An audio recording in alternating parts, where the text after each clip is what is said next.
As you can imagine, Great Britain's power, already growing to be dominant at the end of the 18th century, grew exponentially with the advent of the Industrial Revolution, and they were very possessive of their status, technology, and know-how. They tried everything they could to prevent their innovations from spreading outward to continental Europe, Russia, the United States, and elsewhere, but ultimately weren't that successful at stopping the spread. The next place to industrialize was, of course, continental Europe, with Belgium building a tremendous amount of railroad track to try and catch up with Britain by 1840.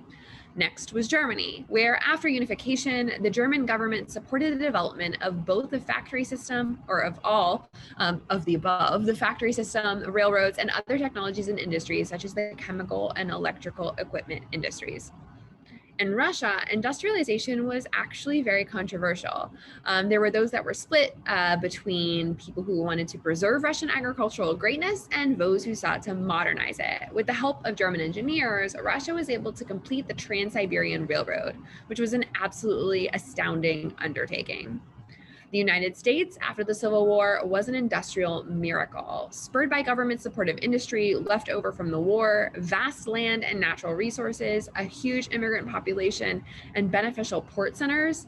A United States connected by the Transcontinental Railroad was soon threatening Great Britain's dominance of the manufacturing world.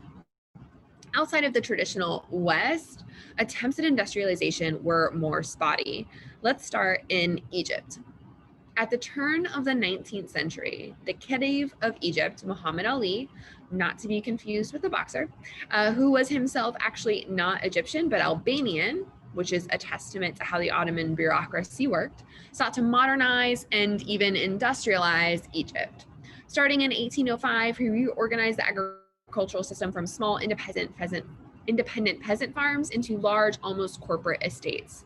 Textiles were powering the British Industrial Revolution, and so to get in on that money, Ali shifted Egyptian agriculture to be cotton-focused, which was met with much dismay by the peasant farmers.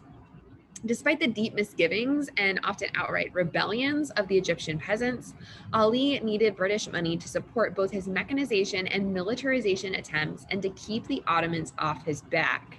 As he increasingly separated from the Ottomans, he started massive public works projects, and these in turn needed more and more money. Rather than rely on the Ottomans, he took out loans from European banks to finance the construction of his own factories that made uniforms and materials for his new fancy army. Unfortunately, Egypt doesn't have great coal resources, so they either ran on animal power or had to become even more dependent on European imports of coal. This made Egyptian cotton products more expensive, and European nations like Britain and France also placed tariffs on them, meaning it was increasingly difficult to actually find a market for these new factory-produced Egyptian goods. After Muhammad Ali's death, he was succeeded by members of his family who weren't nearly as industrious, or as interested in balancing the needs of the traditional Egyptian elite, the peasant workers, and the new factory laborers, and of course, those European creditors. One attempt at again trying to wrest Egyptian economic independence away from both the Ottomans and the Europeans was the construction of the Suez Canal. Because of the economic troubles created by their attempt at industrialization, the Suez Canal was largely constructed using loans from European banks. Both the French and the British were desperate for control over the Suez Canal and jumped on any opportunity to seize it from the Egyptians, which eventually they did, and in the second half of the 19th century, it was official. Then, in order to make sure they had even more control over the canal, the British government engineered an excuse to essentially take over Egypt, which of course meant that any attempts to increase its self-sufficiency would be squashed. I'm going to leave both the Ottoman Empire and Qing China for a different episode where we will look at reactions to the Industrial Revolution because, you guessed it, neither of these guys industrialize. Womp. In India, things went a little differently. Indian textiles had long been the world's primary source for quality cotton products. Because of how prosperous Indian agriculture was and how large their population was, these textiles could be produced economically and efficiently by hand. However, as Britain switched to the factory system, it began to demand more and more raw cotton from India. And as the British East India Company exerted more and more control, they were able to, as Dave Broker says, establish a practice of taxation and trade. He goes on to quote and to say, One guy from the company would show up and buy the goods you had to sell, usually cotton for the burgeoning textile mills, but sometimes saltpeter or spices or something. Okay, great. And then another guy from the company would show up and collect your taxes for their military protection, that's the East India Company, and administration of the territory. So effectively, the company was taking back the money it paid you before your time, labor, and resources. Basically, they were robbing you. And this activity totally thwarted economic incentives. Crops like cotton were more valuable to the EIC than food was. So, to pay those taxes, you needed to sell cotton. But with so many farmers doing that, it created a shortage of food cultivation, which crippled the local economy. He goes on to say that, quote, all the while, new textile machinery and production techniques back in Britain had made traditional spinning and weaving obsolete. Indian merchants were put out of business, unemployment soared, and the peasant population became almost entirely dependent on the EIC. And slavery in the Americas made the cultivation of cotton much cheaper than it would have been otherwise. Prices of the global commodity fell, forcing Indian farmers to accept smaller and smaller payments in exchange for their cotton crops. Into this world enters an, this is now back to me. Into this world enters an Indian Hindu businessman named Tagore. Tagore believed that India needed to use Britain to help jumpstart its own revolution. So he used his money and business know-how to start factories and mines in India. Despite his efforts, however, after his death, the British sought to stunt any efforts and continued to direct Indian economic efforts towards cash crop agriculture, cotton, jute, and also opium, which will become important in a later part of this course. Speaking of resorting to export-focused cash crop agriculture, let's talk about Latin America.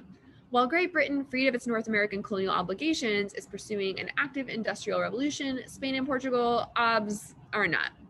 They don't develop a commercial middle class during this time period, so they definitely are going to develop an industrial revolution.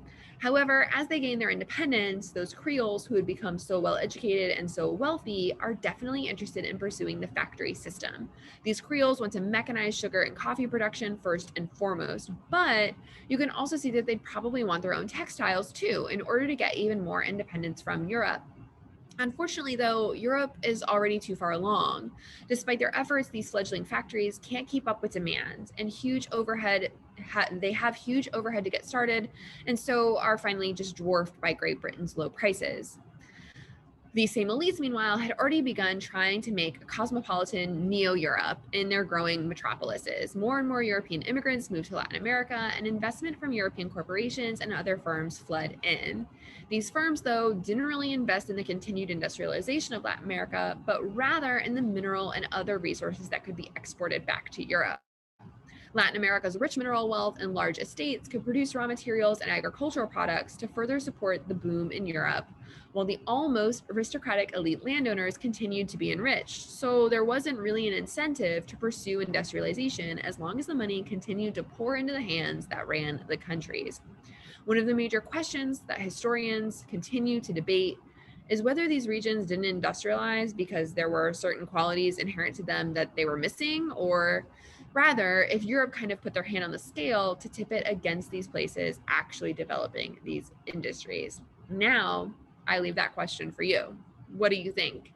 Is it these places' fault, or is it mostly Great Britain / all of Europe's fault? Or maybe it's a combination of both. Thanks for watching.